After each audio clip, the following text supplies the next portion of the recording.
Judul kasus yang saya angkat kali ini adalah eksternalitas negatif dari adanya industrialisasi PT Semen Indonesia terhadap masyarakat Desa Temandang, Tuban, Jawa Timur.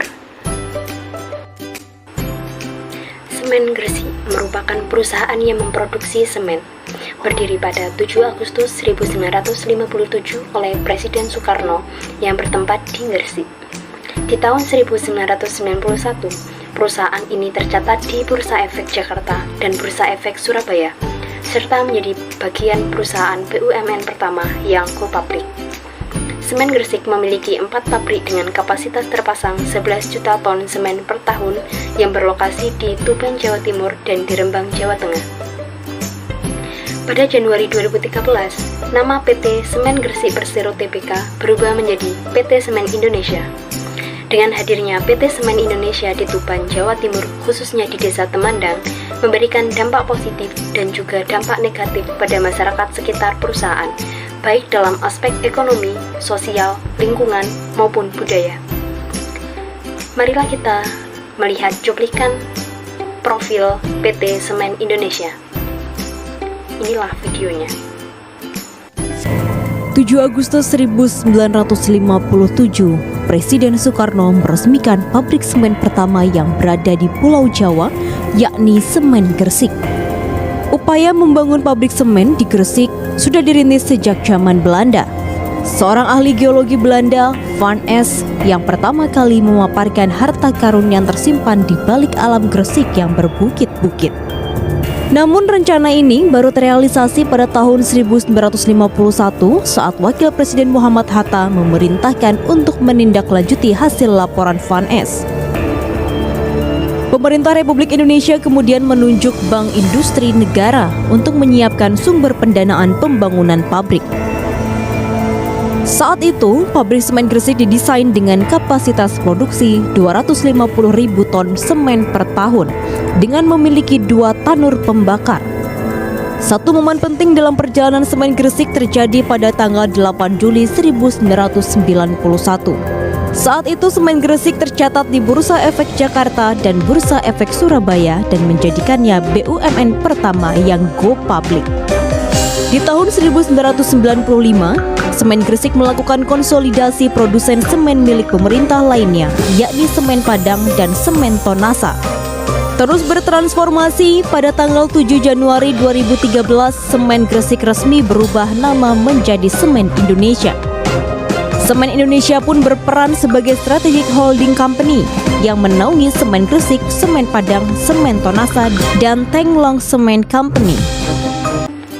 Selanjutnya yaitu dampak negatif dari kehadiran PT Semen Indonesia dirasakan oleh masyarakat yang terkena dampak industrialisasi, terutama adalah masyarakat petani yang menjadi semakin termarginal karena tidak mampu beradaptasi dengan iklim industrialisasi.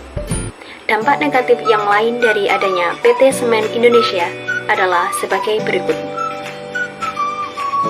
Dari aspek ekonomi, terdapat masyarakat yang mengalami perubahan sosial secara progres dan regres. Masyarakat yang mengalami progres hanya segelintir saja, yaitu para elit desa. Sedangkan masyarakat yang mengalami perubahan sosial secara regres, yaitu masyarakat petani yang terkena dampak industrialisasi. Masyarakat petani yang memiliki lahan sempit ketika kehadiran PT Semen Indonesia banyak yang mengalami mobilitas sosial vertikal turun dari masyarakat petani menjadi pengangguran. Yang kedua yaitu dari aspek lingkungan. Kelangkaan sumber daya alam yang dirasakan oleh masyarakat Desa Temandang. Kawasan keras yang dimiliki masyarakat Desa Temandang dieksploitasi oleh perusahaan semen. Eksploitasi batu kars yang dilakukan oleh PT Semen mencapai 1.400 hektar area. Masyarakat petani tidak mampu menikmati kekayaan sumber daya alam yang mereka miliki karena eksploitasi tersebut.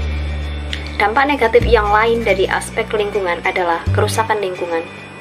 Kerusakan lingkungan yang terjadi di Desa Temandang adalah masalah debu yang biasanya membuat masyarakat mengalami sesak napas, banjir, rumah yang retak akibat pengeboran. Debu biasanya terjadi ketika perusahaan semen beroperasi dan ketika truk-truk dari PT Semen Indonesia melewati Desa Temandang karena banyak truk-truk besar yang keluar masuk. Yang ketiga, yaitu dari aspek sosial. Masyarakat Desa Temandang yang bekerja di PT Semen Indonesia dapat dihitung dengan jari. Masyarakat yang bekerja di induk PT Semen Indonesia hanya dalam skala kecil saja, yaitu 2-3 orang. Sedangkan masyarakat Desa Temandang yang lain hanya mengisi pos-pos kebersihan, satpam, dan juga loader atau pengangkut semen. Bahkan, sekarang masyarakat Desa Temandang yang mau bekerja sebagai buruh perusahaan tidak diprioritaskan, walaupun untuk mengisi pos-pos kasar.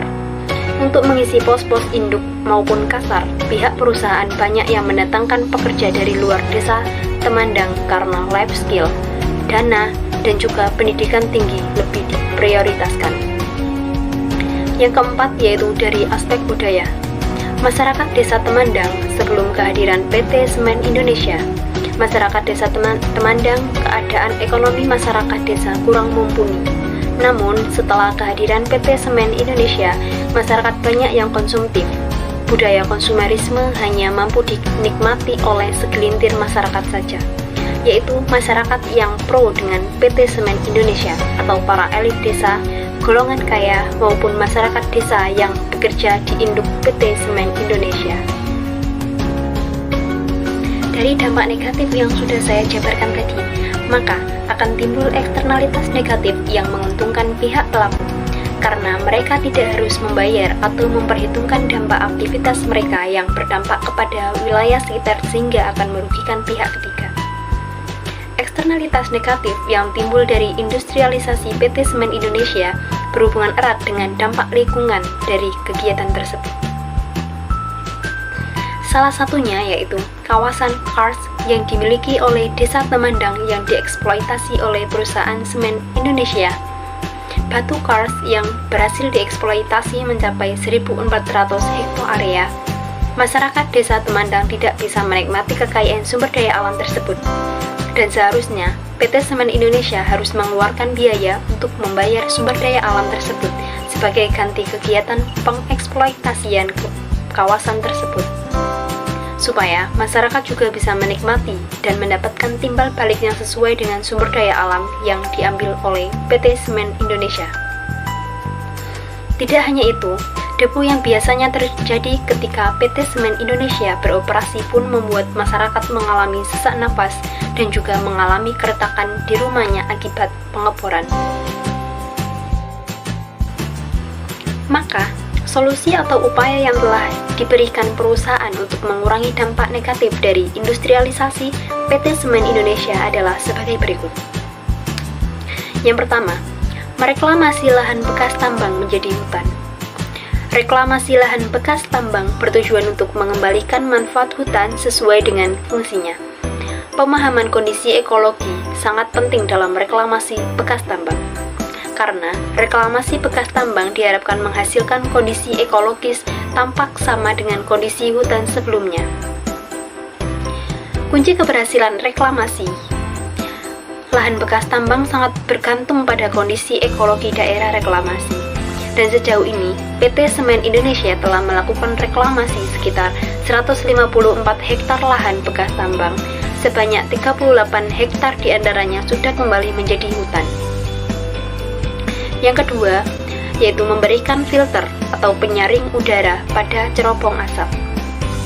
Cerobong asap industri harus dilengkapi dengan filter udara karena asap yang dikeluarkan dari pabrik harus disaring agar tidak membuat polusi udara di sekitar pabrik. Asap yang dikeluarkan dari cerobong asap pabrik mengandung berbagai partikel halus, debu, dan berbagai gas yang menyebabkan polusi udara, dan nantinya dampak tersebut akan terkena oleh penduduk di sekitar pabrik tersebut.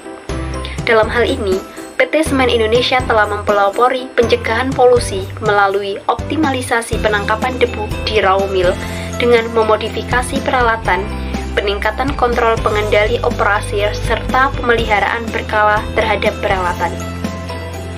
Yang ketiga yaitu mengelola limbah dengan bijak. Usaha mencegah terjadinya pencemaran lingkungan sekitar bisa dilakukan dengan cara mengelola limbah secara bijak atau menyediakan tempat penyaluran limbah yang tidak mengganggu kesehatan lingkungan sekitar. Seperti halnya kegiatan yang dilakukan oleh PT Semen Indonesia dengan memanfaatkan biomas sebagai bahan bakar alternatif. Upaya ini merupakan tanggung jawab perusahaan dalam mengurangi emisi gas rumah kaca dan mengurangi ketergantungan terhadap bahan bakar fosil.